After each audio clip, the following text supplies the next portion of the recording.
जय हिंद दोस्तों। ममता बनर्जी ने अपनी हार का ऐलान कर दिया। एक चुनावी रैली को संबोधित कर रही थीं और उस रैली में उन्होंने एक बयान दिया।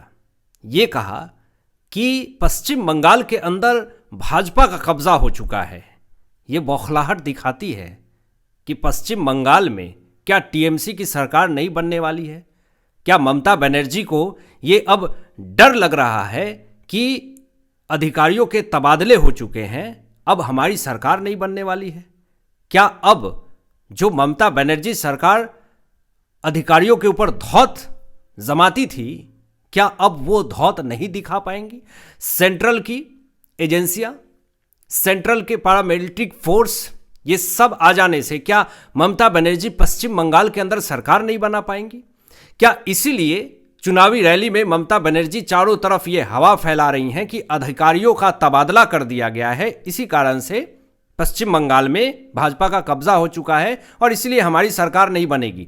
अगर ये बात अच्छे से पता है पश्चिम बंगाल की मुख्यमंत्री ममता बनर्जी को कि अगर मेरी सरकार नहीं बनती है या फिर उनको ऐसा लग रहा है कि मेरी सरकार नहीं बनेगी, और एक रीजन भी दिया कि अधिकारियों का तबादला कर दिया गया है, इसीलिए भाजपा का कब्जा है पश्चिम बंगाल के अंदर, तो एक रीजन, एक वैलिड रीजन देने के लिए एक हवा फैला रही हैं ममता बनर्जी कि देखिए अधिकारियों का तबादला कर दिया गया है। मतलब मुझे यह समझ में नहीं आ रहा है कि अधिकारियों का तबादला कर देने से भाजपा का कब्जा कैसे हो जाएगा पश्चिम बंगाल के अंदर। आपको वोटर्स से वोट लेने हैं, आपको अधिकारियों से तो वोट नहीं लेना है, प्रशासन से तो वोट नहीं लेना है। अगर अधिकारियों का तबादला हुआ है तो ममता बनर्जी इतना क्यों बौखला रही हैं? सेंट्रल गवर्नमेंट को क्यों टारगेट कर रही हैं? भाजपा को क्यों टारगेट कर रही हैं? Election commission of India Bhajpa के लिए काम कर रही है, सेंट्रल गवर्नमेंट के लिए काम कर रही है, ऐसा आरोप लगा रही हैं पश्चिम बंगाल की मुख्यमंत्री ममता बनर्जी। अब यह बौखलाहट क्या दिखाती है, क्या दर्शाती है? कि कहीं ना कहीं ममता बनर्जी को यह लग रहा है कि पश्चिम बंगाल में मेरी सरकार नहीं बनने वाली है, इसलिए रीजन दे दो कि अधिकारियों का तबादला कर दिया गया।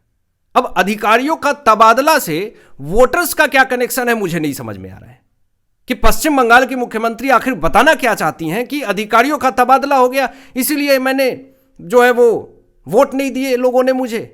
लोगों को वोट देना है या फिर अधिकारियों को वोट देना है? अधिकारी तो अपना काम करेंगे, बस अधिकारियों का तबादला हो गया इसीलिए भाजपा का कब्जा हो गया पश्चिम बंगाल के अंदर।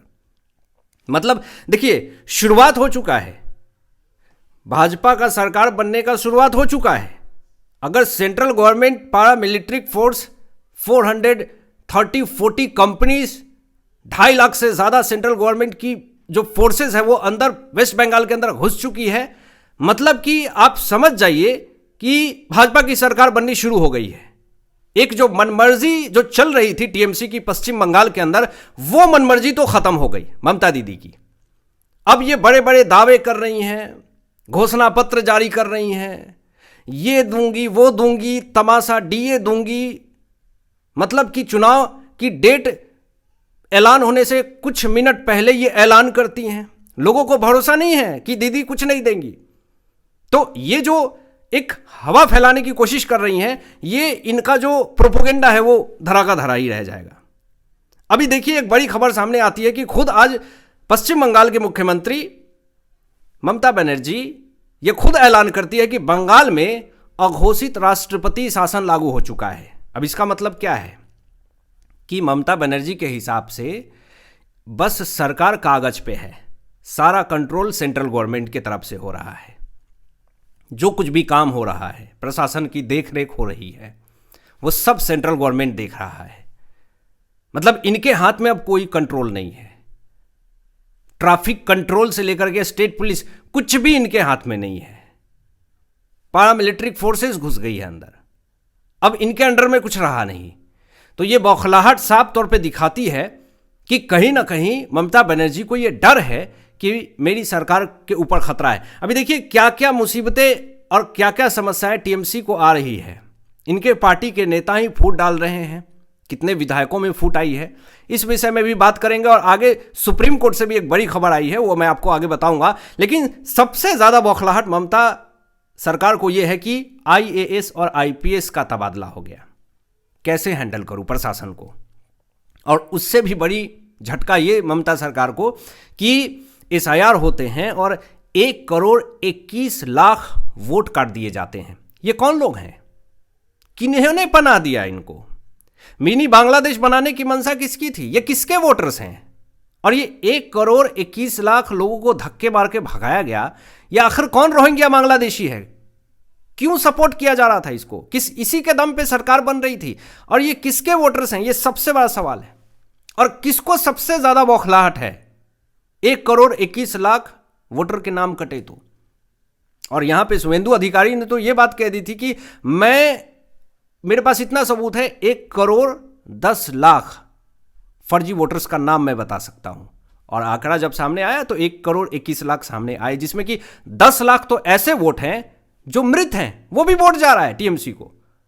अभी सबसे बड़ा सवाल यह है कि इतने सारे वोट, करोड़ों के मात्रा में जो नाम कटे हैं, इससे बौखलाहट टीएमसी के अंदर है। और सबसे बड़ी बात दोस्तों कि कश्मीर के बाद अगर किसी के हाथ में अगर पत्थर हो तो समझ जाइए आप पश्चिम बंगाल के अंदर है। अगर एक मुख्यमंत्री ही इस भारत देश के अंदर, कोई राज्य का मुख्यमंत्री अगर जनता को धमकी दे रहा हो तो समझ जाइए आप पश्चिम बंगाल के अंदर है। अभी एक बड़ी खबर सामने ये आती है कि टीएमसी के अंदर 74 विधायक बागी हो चुके हैं। एक बड़ी खबर सामने आ रही है। लेकिन क्यों ऐसा सिचुएशन क्यों आया? क्यों टीएमसी के 74 विधायक बागी हो रहे हैं? क्यों नाराज हैं? मामला आया है कि टिकट ना मिलने के कारण 74 विधायक, मौजूदा विधायक हैं टीएमसी के, नाराज हैं। वो उथल पुथल हो चुकी है टीएमसी के अंदर। 74 विधायक को टिकट ना देना, ना मिलना, ये दर्शाता है कि टीएमसी एक और बड़े नुकसान का सामना कर सकती है। कई विधायक ने तो बगावत कर दिया। और सबसे बड़ी बात कि आरोप लगाया गया पूर्व विधायक तपन चटर्जी के तरफ से कि ये आईपैक ने पैसे इनसे मांगे थे। ये वही आईपैक है जिनके ऊपर आरोप लगा है, जिनके दफ्तर के ऊपर छापा मारा गया है। और यही आईपैक के अंदर इन्फोर्समेंट डायरेक्टरेट ने छापा मारा, जिसके फाइल लेकर के भागी थी ममता बनर्जी। और यही आईपैक की तरफ से इनसे 20 लाख रुपए मांगे गए थे पूर्व विधायक तपन चटर्जी से। तो जब 20 लाख रुपए इन्होंने आईपैक को नहीं दिए तो टिकट नहीं दिया। ऐसे बहुत सारे आरोप लगाए गए। ऐसे बहुत सारे जो है टीएमसी के नेताओं ने आरोप लगाया कि पैसे जो दिए उसको टिकट मिले, जो पैसे नहीं दिए उनको टिकट नहीं मिले। अभी इसमें देखिए टीएमसी के बड़े नेता अरबुल इस्लाम पार्टी इन्होंने छोड़ दिया। आरोप लगाया कि टीएमसी के कामकाज से मैं बहुत नाराज हूं। मनोरंजन व्यापारी रविंद्रनाथ घोष नाराज हैं टीएमसी के काम से कि टिकट, सबसे बड़ा मुद्दा है टिकट नहीं मिलना और पैसे लेकर के टिकट दिया जा रहा है। और ये व्यापार तो बिहार के अंदर भी खूब दबा करके चले। आरजेडी के ऊपर भी आरोप लगे कि जब चुनाव की टिकट मांगने गए तो धक्के मार के भगा दिया गया। जो पैसे ज़्यादा दिए उसको टिकट दिया गया। कुछ लोगों ने अपने ज़मीन बेच दिए, गिरवी कर दिए और टिकट लेने गए, टिकट नहीं दिया। दलित मुस्लिम को टिकट न दिया आरजेडी ने, कांग्रेस ने बिजनेसमैन को दे दिया। इसको लेकर के हमेशा विवाद रहते हैं, लेकिन इसको लेकर के भी टीएमसी के अंदर विद्रोह है और कई विधायकों ने बगावत कर दिया है। अभी एक बड़ी खबर दोस्तों सामने ये आती है कि भवानीपुर से ही शुभेंदु अधिकारी हैं। इन्होंने दावा किया है कि इस बार ममता बनर्जी को 25,000 वोट से हराएंगे। नंदीग्राम छोड़ करके तो ममता बनर्जी घुस गई भवानीपुर में, लेकिन शुभेंदु अधिकारी ने कमर कस लिया पूरी तरीके से कि इस बार 25,000 से ज्यादा वोट से हराएंगे ममता दीदी को। क्या इस बार ममता दीदी के ऊपर बहुत बड़ी आफत आने वाली है? यह सबसे बड़ा सवाल है। और बीजेपी ने पश्चिम बंगाल के अंदर कमर कस लिया है। अभी देखिए और क्या क्या नुकसान होगा पश्चिम बंगाल की मुख्यमंत्री ममता बनर्जी को, टीएमसी को। टीएमसी ने ही निष्कासित किया हुमायूं कबीर को, पार्टी से निकाल दिया। टीएमसी के सारे अंदर के ओल झोल काम हुमायूं कबीर जानते हैं। और हुमायूं कबीर ने अपनी एक पार्टी बनाई और पश्चिम बंगाल में 182 सीट से चुनाव लड़ेगी हुमायूं कबीर की पार्टी। अब ये क्या करेंगे? ये करेंगे पश्चिम बंगाल में टीएमसी के वोट को काटने का काम करेंगे, क्योंकि टीएमसी से निष्कासित हैं ये। इनको सारा कुछ पता है और माइनॉरिटी पे पकड़ बहुत अच्छी है हुमायूं कबीर को। अब इधर ओवैसी भी सामने आ गए हैं, ओवैसी भी घुस चुके हैं पश्चिम बंगाल के अंदर, ये भी माइनॉरिटी के समर्थक हैं, ये भी टीएमसी का वोट काटने का काम करेंगे, बचा खुचा जो होगा वो कांग्रेस पार्टी काट देगी। तो इस बार एसआईआर से झटका हुआ ममता दीदी को, उसके बाद टीएमसी से निष्कासित हुमायूं कबीर 182 सीट से पूरी तरीके से वोट काटने का काम करेंगे, उसके बाद ओवैसी लगे पड़े। मतलब कि चारों तरफ से ममता सरकार घिर चुकी है, अधिकारियों का तबादला हो गया है, पूरा प्रशासन central government home ministry handle कर रही है, मतलब कुछ नहीं चल रहा है। उधर सुप्रीम कोर्ट साफ तौर पे सख्त लताड़ लगाते हुए ममता सरकार को यह कह रहा है कि ईडी के कार्रवाई पर सीएम का बाधा डालना अच्छी बात नहीं है, इस पे कार्रवाई होनी चाहिए अगर आरोप साबित हो गया तो। सुप्रीम कोर्ट अलग लताड़ लगा रही है ममता सरकार को। इधर ममता बनर्जी को चुनाव प्रचार प्रसार करने के लिए नौसिखियों का सहारा लेना पड़ रहा है, जिसको एक्टर कह सकते हैं, एक्ट्रेस कह सकते हैं, जो नई नई एक्टर एक्ट्रेस हैं जिसको कोई नहीं जानता है पश्चिम बंगाल में, उसका सहारा लेकर के ममता बनर्जी चुनाव प्रचार प्रसार कर रही है नौसिखियों के सहारे।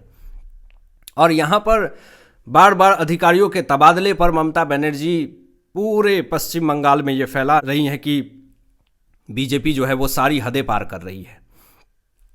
इससे बीजेपी को कोई फर्क नहीं पड़ता है, बीजेपी अपना काम कर रही है, जनता के हित में काम कर रही है। और पश्चिम बंगाल की जनता जो सनातनी जनता है, जो हिंदुत्व के लिए है, और यहाँ तक कि माइनॉरिटी भी पूरी तरीके से कह रही है कि इस बार पश्चिम बंगाल के अंदर भगवा लहराएगा। अब आपकी क्या सोच है इन तमाम विषयों पर अपनी विचार व्यक्त कीजिएगा। मिलते हैं लेटेस्ट ब्रेकिंग एनालिसिस के बाद, तब तक अपना ध्यान रखें, ख्याल रखें। सत्यमेव जयते। जय हिंद।